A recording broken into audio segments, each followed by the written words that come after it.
B Care polytechnic college, Palsanda, Murshidabad.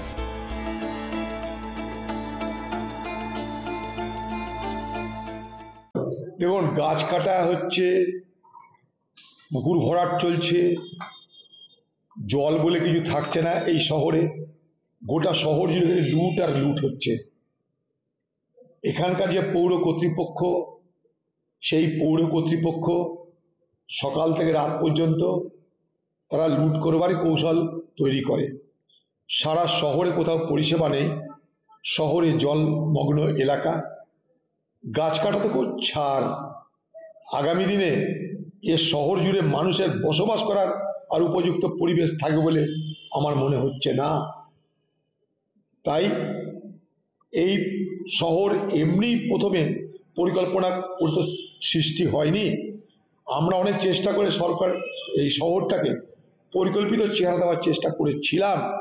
Trinamool অগণতান্ত্রিক পথে সন্ত্রাসের মাধ্যমে ক্ষমতায় এসেছে, তাই মানুষের কাছে তাদের জবাবদিহির কিছু নেই।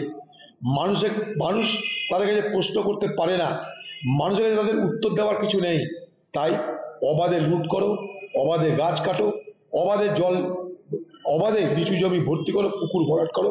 কারণ মানুষের ভোটে তারা কেউ জয়ী হয়নি, তাই মানুষের কাছে তাদের জবাবদিহি করবার কোনো দায়িত্ব নেই। ঠিক এই জায়গাটাই যেখানে যেখানে সন্ত্রাস করে ভোট হয়, সেখানকার যারা কর্তৃপক্ষ তারা এই কাজটাই করে।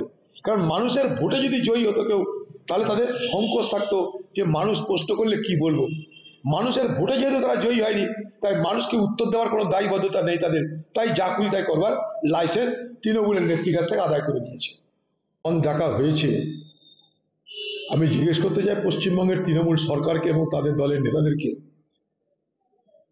সেই বিষয়গুলো কি অমূলক, অযৌক্তিক? দেশ জুড়ে আজকে বেসরকারিকরণ, শ্রমিকের উপরে নতুন করে এক সন্ত্রাস নেমে আসছে।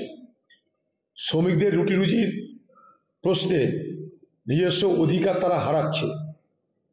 নানা রকমের আইন এনে ভারতবর্ষের শ্রমিক কর্মচারীদের অধিকার হরণের চেষ্টা চলছে। তৃণমূল পার্টির লোকেরা পার্লামেন্টেতে এগুলো নিয়ে বলে যে শ্রমিকের স্বার্থ রক্ষা করতে হবে। মমতা ব্যানার্জিও তো বলেন।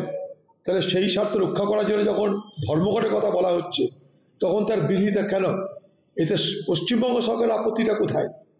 পশ্চিমবঙ্গ সরকার বিজেপির দালালি করতে গিয়ে আজকে শ্রমিকের স্বার্থকে তারা জলাঞ্জলি দিয়ে যে আন্দোলন, শ্রমিকের আন্দোলন, সেই আন্দোলন যারা করছে, সে আন্দোলনকারীদের উপরে এই হামলা চালানোর মধ্য দিয়ে মমতা ব্যানার্জি প্রমাণ করে দিলেন যে মমতা ব্যানার্জি এই মুহূর্তে বিজেপির দালাল, একদম দালাল।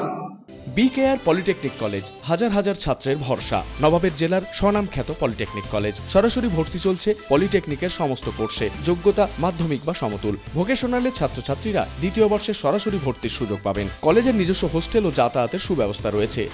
স্কলারশিপের ব্যবস্থা। সিভিল, ইলেকট্রিক্যাল, মেকানিক্যাল সহ সমস্ত রকম কোর্সের ভর্তির সুযোগ নিতে আজই যোগাযোগ করুন। মুর্শিদাবাদের সদর শহরের একদম পাশে B Care polytechnic college, Palsanda, Murshidabad.